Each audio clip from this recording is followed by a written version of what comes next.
嗱，咁咧好啦，嗱咁咧我就簡單講一講啦，即係咧我哋最主要都係講嚟講去都係，譬如我哋面對過呢個死亡嘅挑戰嘅時候，發覺有好多嘢都唔捨得嘅。其實我哋都發覺我哋其實都幾愛世界嘅嚇，亦都更加愛我哋屋企人啦，係咪？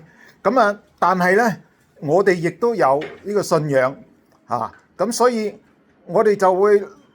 即或者話我啦，就會懷疑到究竟耶穌真唔真實？耶穌佢係咪真係正如佢所講嘅，係能夠賜俾我哋永生？咁咧，於是乎咧，我哋就去詳細考究耶穌嘅每一件嘅神蹟。但係大家唔使擔心，我哋只係講一個神蹟嘅啫。驚講晒咧，大家就會悶得好緊要嚇。咁但係咧喺呢個過程裏面咧，我哋真係揾到我哋嘅信仰，我哋所信仰嘅耶穌基督呢，係一個值得信嘅。我哋面對前邊面對死亡係有充足嘅信心同埋把握嘅。好啦，咁喺呢個神蹟裏面呢，有一個神蹟係相當之係四福音裏面全部都有記載嘅。咁佢呢，其實係一個相當重要嘅神蹟就係五餅二魚嘅故事。咁五餅二魚裏面呢，其實當日咧耶穌咧就從早上帶到有成大半日啦，都係帶住成個城，佢行咗成個城嘅好多嘅地方。沿途咧，因為佢出名啊，啲人咧就會幫佢宣傳，喂，耶穌揾你啊，快啲出嚟啦有啲人返緊工嘅。都唞陣先啦，佢唔知道耶穌帶佢哋咧越行越多人，越行越長時間，咁足足聚集到成5000人咁多嘅。咁我哋點知道呢個神蹟係咪真嘅呢？會唔會係佢門徒幫佢作嘅呢？有咁個可能嘅噃，因為我啲太極徒弟咧都懷疑，究竟啲人第一會唔會自備午餐，第二呢係咪啲門徒即係幫佢作到咁大呢？係嘛？咁我哋即管首先睇下整件事件嘅流程。咁耶穌帶佢哋去到曠野嘅地方呢，咁卒之都夠地方呢，可以咁多人喺埋一齊啦。咁喺呢個時候呢，已經係接近黃昏嘅時間，太陽落山，佢就問門徒：我哋可以為呢啲人預備啲咩啊？咁然後喺呢個時間呢，腓力就好醒目啦，其實佢唔係好醒目，佢即刻抄下自己嘅袋有幾多錢，係人都知你唔夠錢㗎啦，係咪？咁但係咧，隔離個安德烈咧就更加醒目，即刻走咗去人群當中去揾下有幾多物資，咁然後咧就翻嚟同耶穌回報。咁耶穌喺呢個時間咧，就叫啲人，即係當然係叫佢個門徒，叫啲人分開50人一堆，100人一堆，一排一排咁坐好，坐喺地下度。嗱，佢呢個耶穌呢個安排呢，其實係高手嘅安排，因為呢，你大家唔好想象呢，以為耶穌嘅門徒呢，同佢有好深厚嘅感情，自細長大嗰隻，佢哋其實係喺唔同嘅村莊裏面長大，亦一個喺山，一個喺海，所以呢，大家所受嘅諗法呢，其實有好多唔同嘅地方嚟噶。咁喺呢個情況之下呢，佢個門徒呢，如果有喺個神蹟裏面幫過佢嘅話呢，當耶穌一死嘅話呢，呢班門徒係會驚青得好緊要嘅，因為佢知道耶穌所行嘅神蹟，佢有幫過手啊嘛，即係耶穌只係一個魔術師啫，係嘛？但係咁我哋後來都知啦，佢個門徒都唔會即刻走人嚇，咁信心係會有軟弱嘅。但係呢個亦都反面證明咗佢哋跟隨耶穌嘅時候，幫耶穌手召集啲人，咁呢個係真嘅。但係並冇幫耶穌行神蹟。咁當耶穌嗰個高明嘅地方呢，就係話佢一開始嘅時候，佢要門徒知道自己有幾多嘢，銀兩有幾多，在場嘅食物有幾多。咁所以佢就叫啲門徒去揾咗之後呢，就去翻耶穌同埋門徒企嘅地方啦。咁呢個有咩重要性呢？呢個就係話喺開始神蹟嘅時候，五餅二魚神蹟嘅時候，佢嘅門徒係肯定知道當其時冇嘢嘅，而啲人坐低之後呢，亦都係一個高招。坐低之後呢，就所有嘅人都睇到耶穌前邊呢係冇嘢嘅因為你知道睇戲都係啦，你前面嗰人企起身，咁你非常之憤怒㗎嘛，大家都係俾咁多錢啫嘛，係嘛，睇買飛成日啲人都企喺度行來行去，等我想睇清楚耶穌都唔得，係嘛咁但係耶穌主動嘅叫啲人坐低，咁所有嘅人而家呢一刻鐘，包括佢門徒都知道開始嘅時候喺耶穌嘅腳前冇任何嘅嘢。好啦，咁然後耶穌禱告咗，將食物分開去就餵飽咗5000個人。好，咁會唔會佢哋攞自備午餐呢？咁呢個呢，喺在場嘅裏面呢，有一班人一食餅得飽之後呢，即刻話呢個就係將來要嚟嗰個啦。咁以色列人呢，如果你一咁講呢，佢就知道，佢就識得幫你答埋落去。咪即係將要嚟嘅基督要嚟復興以色列國咯，係嘛？因為係要嚟復興以色列國嘅嗰個基督啦咁就佢嘅意思一講，耶穌就知道啦，佢要強迫佢領導呢啲人。咁呢啲人呢，其實係咩人呢？佢哋係革命黨嘅人。喺幾卷福音書裏面咧，只有約翰福音嗰陣時已經過咗好耐啦，佢都已經係門徒裏邊最後嘅一個啦。咁佢亦都唔怕將件事間接咁嚟到去說明出嚟。當其時呢班人呢，睇到耶穌嘅神蹟之後，佢哋係在場嘅，而且佢哋在場得嚟呢，佢哋唔係佢哋係追住耶穌嚟嘅。因為當耶穌喺嗰個現場嘅時候，佢哋已經係坐到前邊，所以佢哋嗌出嚟嘅時候，耶穌先聽到嘛，係嘛？群眾先聽到嘛，咁而呢班人咧，跟住咧就去咗揾耶穌，但係耶穌太忙啦。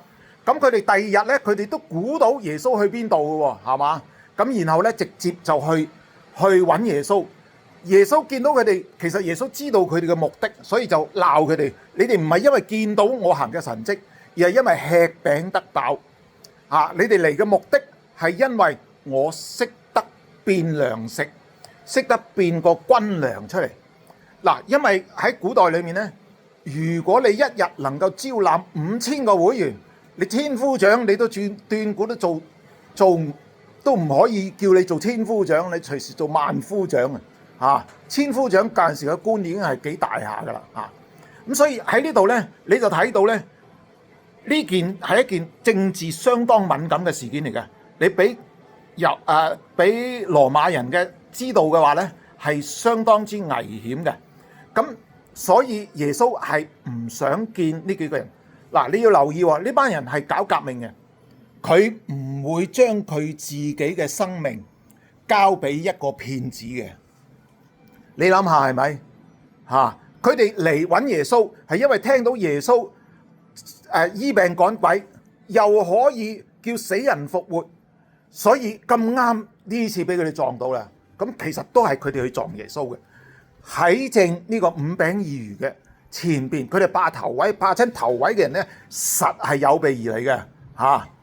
咁咧喺呢個時間，佢哋就遇到耶穌，咁所以你就睇到呢，佢哋現場裏面呢，佢哋可能有帶食物，唔肯攞出嚟，但係佢哋捧耶穌，佢哋係肯定到佢哋耶穌嘅行嗰個神蹟係真真實實嘅，佢哋肯定到佢哋係吃餅得飽，亦都肯定到周圍隔離嘅人有啲人佢哋睇住嘅係，亦都係吃餅得飽，即係話佢哋見證住同門徒一樣，見證住耶穌使無變有，呢個係創造者嘅能力啊！呢個創造者嘅嗰個能力所在。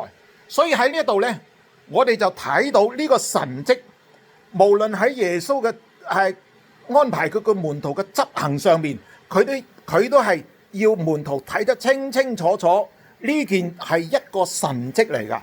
另外喺佢周圍嗰班人想捧佢做王嗰班，亦都係好肯定佢哋係吃餅得飽，所以佢哋先擁立耶穌。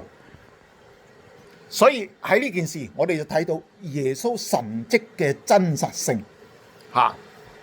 咁但係我想問大家啦，呢個大家問題可以諗下，你估耶穌身邊嘅門徒知唔知諗唔諗到呢班革命黨嘅人佢諗嘅嘢呢？嗱，革命黨嘅人諗識醫病趕鬼，又識叫死人復活，仲可以發軍糧添，咁多種神蹟，你是但集一齊，你去到耶路撒冷，你去到羅馬，你集一集就已經有啦喎，咁多人，而且嗰啲人唔會死嘅喎，有小病啊醫，小病門徒都醫到啦，係嘛？耶穌授權咗俾佢門徒啊嘛，大病死咗啦咁要請耶穌出馬啦，因為只有耶穌曾經叫好幾個死人復活啊嘛。好啦，軍糧你跟住耶穌，使唔使擔心冇嘢食啊？唔使啦，佢日日變啲餅同埋魚出嚟，保證同埋呢支軍隊其實唔使打嘅。如果耶穌有咁嘅能力，你諗下佢門徒跟咗佢咁耐，耶穌有咁嘅能力，你諗下你去到邊度，耶穌施展嗱，你真係諗唔到耶穌用咩神蹟㗎喎。咁但係你用任何一個神蹟，耶穌就即刻可以征服晒所有嘅人。所以呢班革命黨嘅人睇到佢嘅門徒企喺佢身邊嘅，一樣都睇到。喺呢個情況之下，佢嘅門徒其實會哇！你班革命黨啊，嗱，我跟耶穌跟咗都唔係好耐，跟咗幾日跟咗20零個月啦，我諗相信都有嘅嚇。咁我已經識醫病趕鬼嘅啦喎，加你老幾係嘛？你啱啱新嚟就想搭上耶穌捧佢哋做王嚇。你跟住睇下呢個，從呢個約翰福音嘅5餅2魚，你駁去路加福音第9章，又係5餅2魚之後發生咩事？呢一連串嘅事件呢，其實都係源於佢個門徒突然間，或者唔係突然間啊，俾呢班人刺激咗之後，佢哋有一連串嘅行動。第一個行動係咩啊？爭論誰為大。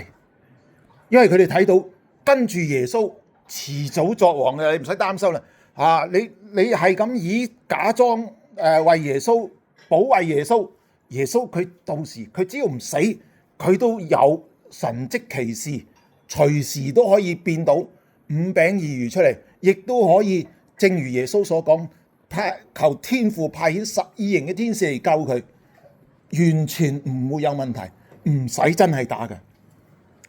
喺5餅2魚之後，耶穌亦都直接問彼得同埋佢嘅門徒：人說我是誰？你哋話我係邊個？彼得就話：你係神所立嘅基督。喺呢個彼得所講嘅你是神所立的基督呢件事上面，其實就係接駁住邊度啊？嗰班人佢話呢個就係將要嚟嗰個，因為我頭先講過，猶太人你只要話佢係將要嚟嗰個，咁佢哋就知道係基督啦，要帶領以色列人復興以色列國嗰個。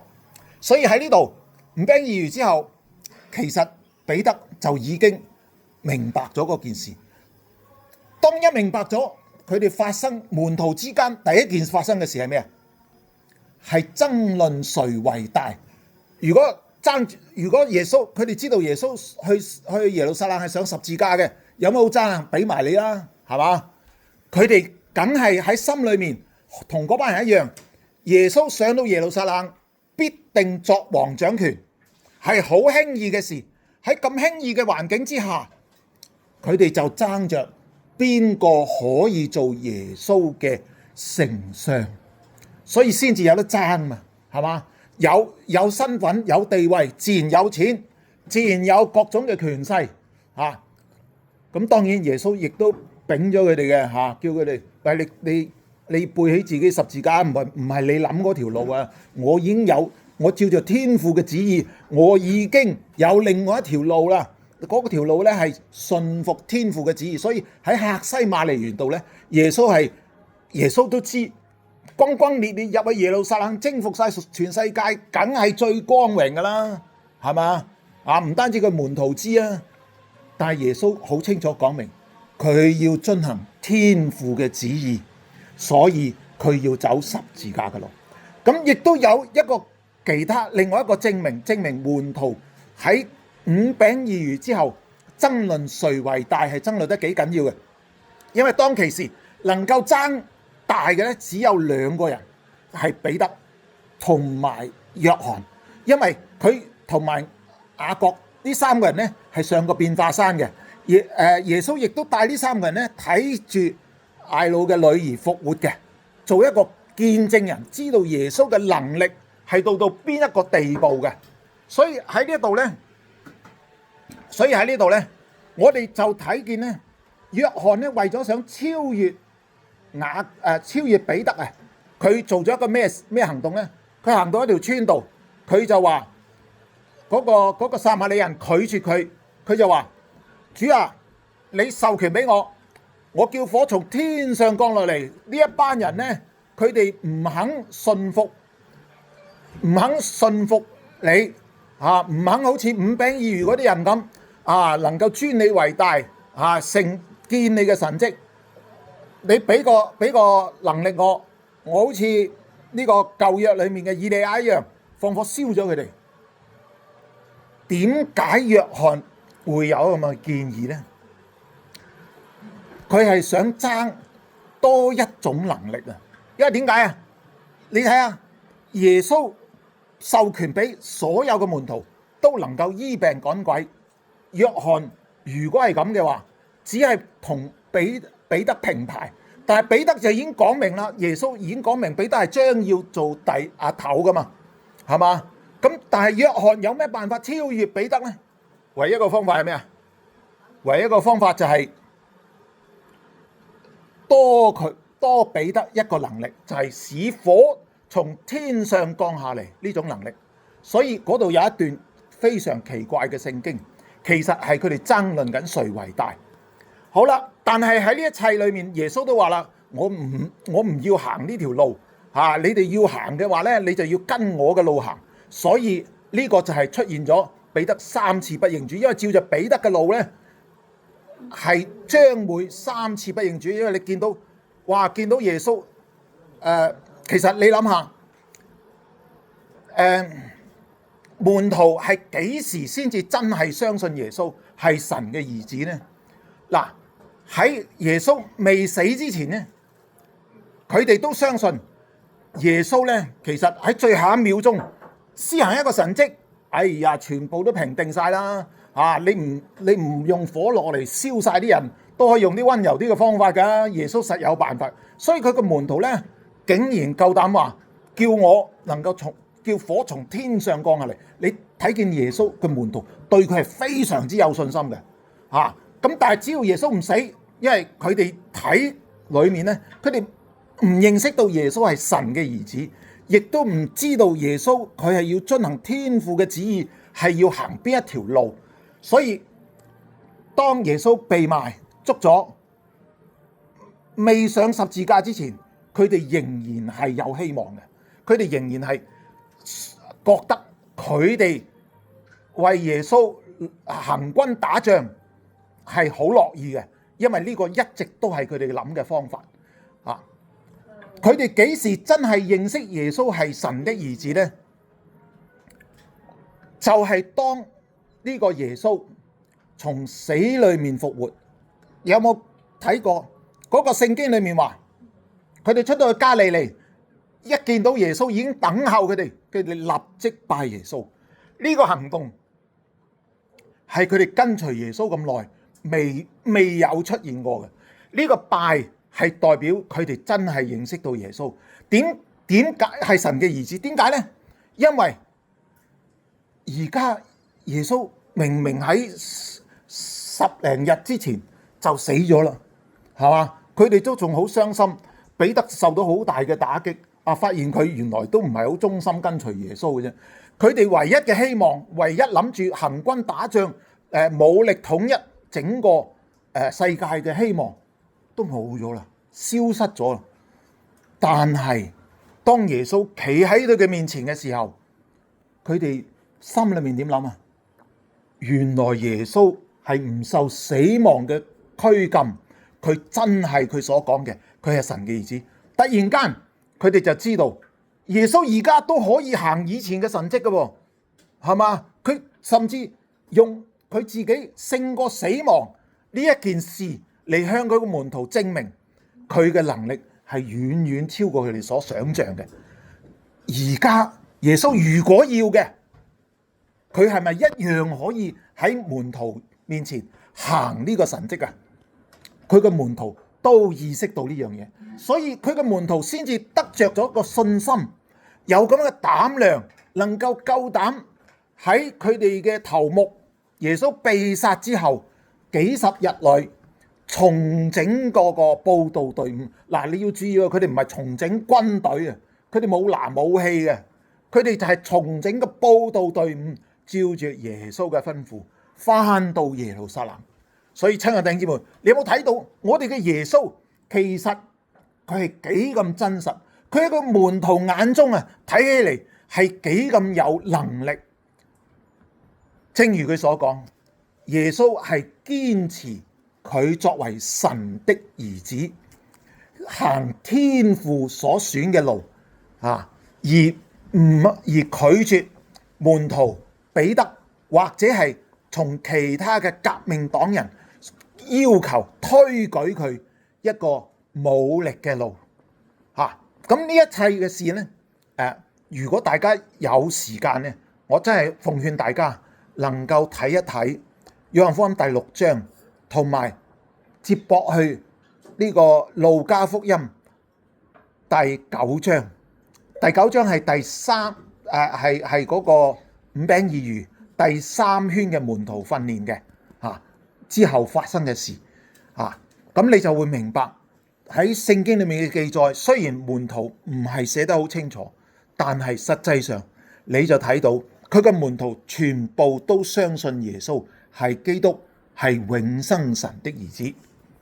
好多謝各位。